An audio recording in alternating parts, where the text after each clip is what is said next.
As you guys have all probably heard by now, we've got some massive protest um, going around the country. This protest today are primarily women. Apparently, somebody caught some audio from Donald Trump a long time ago uh, saying something about women that was a bit vulgar. It did very much sound like just some guys cutting up in the privacy of what they thought was their own little privacy.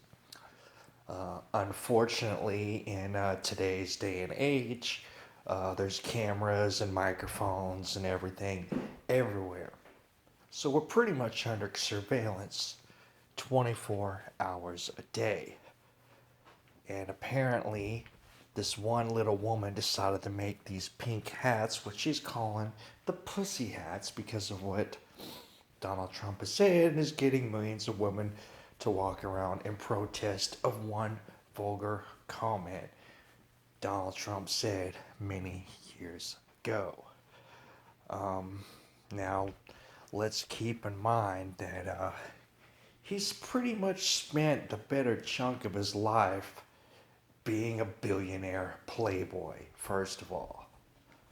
He didn't want to be president. He said for 20 years that he didn't want to do president, that he didn't want to be president, but eventually he decided to go ahead and run because he was tired of the absolutely ridiculous things coming from our government, especially under Obama. Um,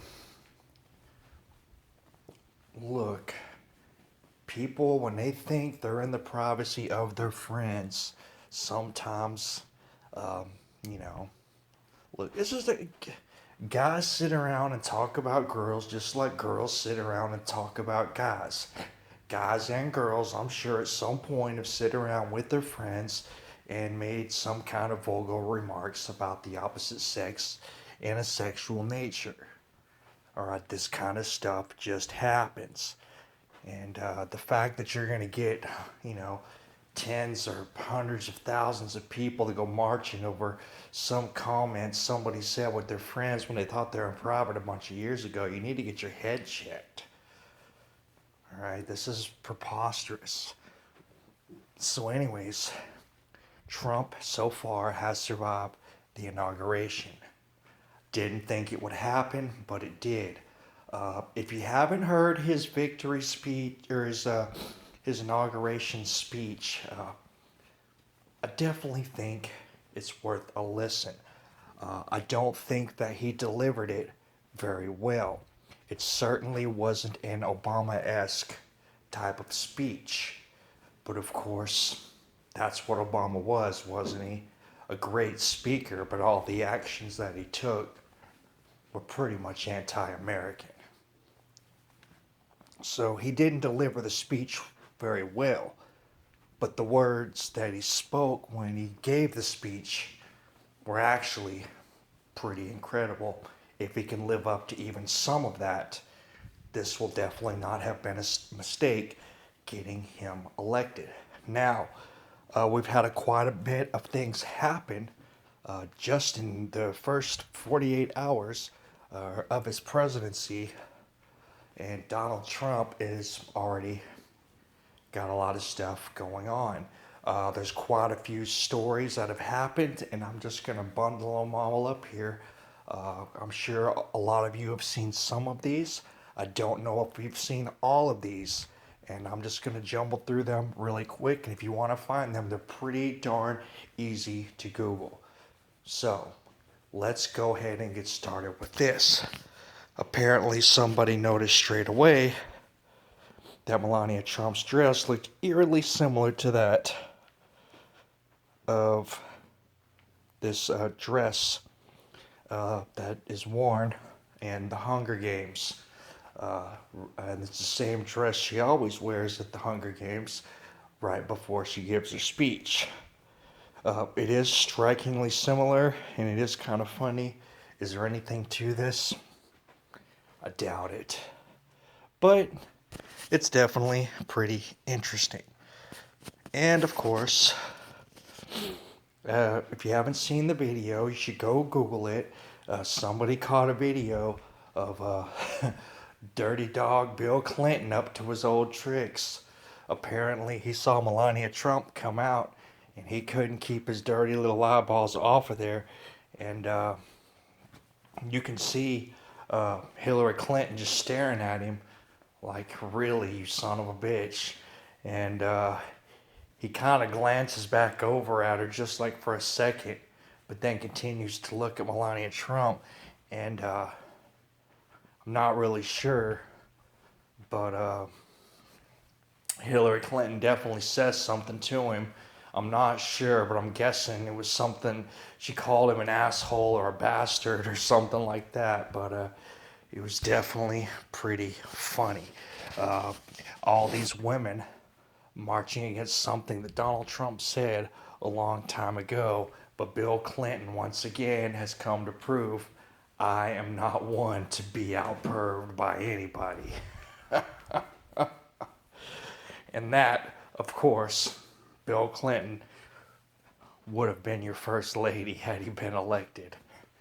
Boy, he sure would have been pretty. So, so he's already, apparently Trump has already signed his first executive order. He started dismantling Obamacare, and they've already had legislation going through Congress. And it looks like it should be a very expedient process. But this basically put a, like a hold on Obamacare, basically saying anything that's going to cost the government money, that he wants an immediate halt to it until they can get this legislation passed to repeal and replace. So it looks like Obamacare is definitely going bye-bye. Not only that, but Trump has now declared a new national holiday. Our new national holiday is the National Day of Patriotism. I do definitely think that patriotism is definitely not what it once was in this country. I do think that we do have a holiday for that already. It's called the 4th of July or Independence Day. But obviously, promoting patriotism is a big deal for Donald Trump. And so he's actually made a national holiday just for that. Can't say that I totally hate this. I don't know if it really means all of that much, but it's definitely something I think in his mind that's just very symbolic. So, as we got a report here from WND, we're expecting another executive order to come out on Sunday. I didn't think that presidents normally signed executive orders on the weekend, but as we know, Trump was just getting started, and if he's going to do half of the things that he said he was going to do, he's going to have to get after them in a pretty big hurry, in my opinion. Of course, of all the things that he seems to focus his attention on, in my opinion, the very first thing that he should be focusing his attention to is immigration. Obviously, this is, these are all things that are going to be dealt with in their due time. But it looks like he's going to start defunding international affiliates of Planned Parenthood, and he's going to be working on legislation because he can't get rid of Planned Parenthood with executive orders, but they are going to write some legislation to either get rid of Planned Parenthood altogether, or they're going to have to figure out some kind of way to get this thing under control. Because even though it helps a lot of people, this place is it's a pretty evil thing, and anybody who knows any kind of real history about Planned Parenthood, the big dirty secret about this place, aside from the fact that they've been selling baby organs to people, is its population control. This is Agenda 21 in its finest. I'm not saying women shouldn't have access to birth control, but what this place has managed to do, especially to population control amongst minorities at that, is pretty disturbing and pretty alarming, and I won't be happy to see this place go bye-bye. We'll have to see what happens. Now, the National Park Service was retweeting things that were very anti-Trump, and so the National Park Service had the entire National Park Service had their Twitter privileges suspended by the White House until further notice. So if you work for the government and you start tweeting bad things about Trump, you're gonna get shut down real fast.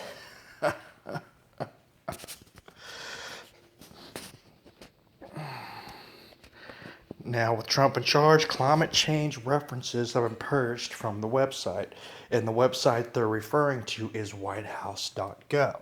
Climate alarmists everywhere are freaking out because the climate change page that Obama had on the White House is gone.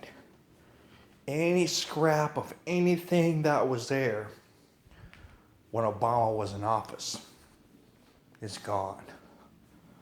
All of those videos where I went and did about Obama's executive orders, boy, am I glad that I did them now, because the White House page with access to the executive orders no longer has them listed.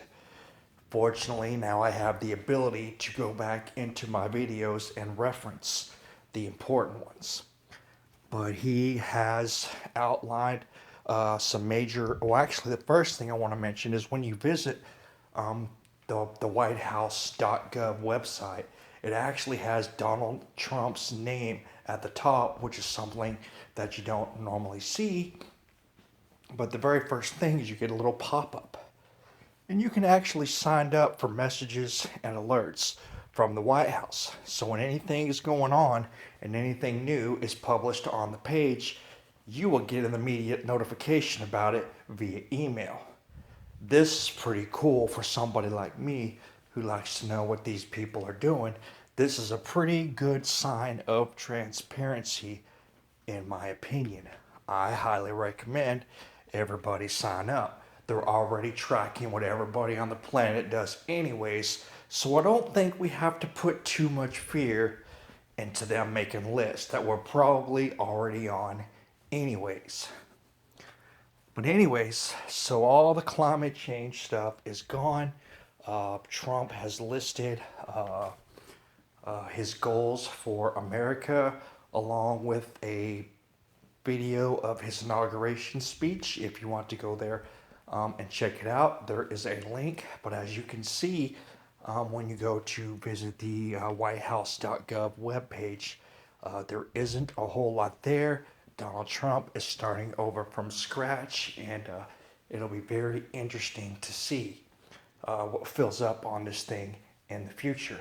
But Donald Trump did say during his campaign that one of the first things that we need to do is we need to pull out of this Paris climate agreement, because this climate change, global warming thing, it's a hoax, y'all. It's a big hoax. Anybody who's done any serious research into this know this is nothing more than a huge transfer of wealth.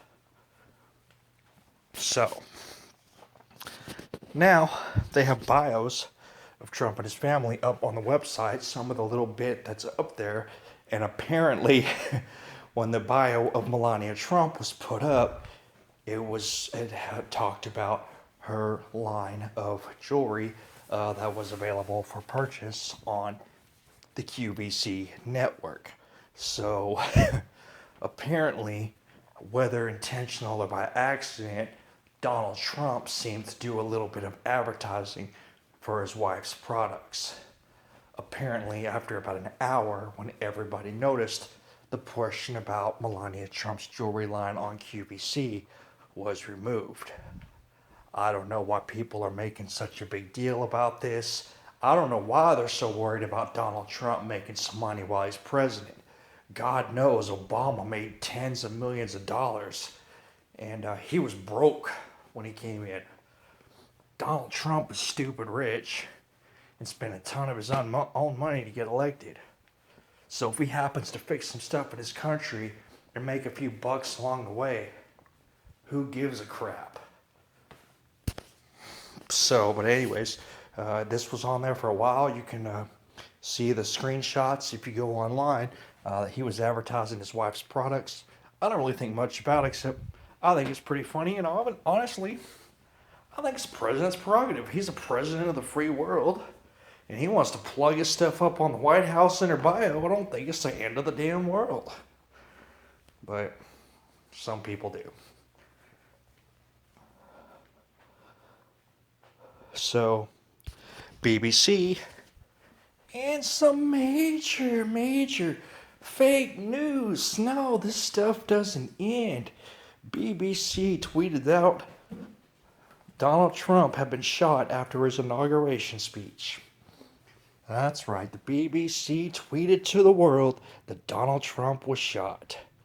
As we all should know, Donald Trump, in fact, was not shot. This was completely and completely made up. And of course, what did BBC have to say? The hackers did it. So, BBC is tweeting out that Donald Trump has been shot. So once again, it looks like the elites of the world all over the place are still calling for the assassination of Donald Trump. So, that's quite a bit of stories that we have going on right now. Normally, we don't have a lot of stories going on the weekend, but normally we don't have a new president, especially one as polarizing as Donald Trump, elected on a Friday. So, that's the latest news on what's going on with the Trump administration, and I just wanted to keep you guys up to date with all of this crazy stuff that's going on. Anyways, you guys take care, and I'll talk to you soon.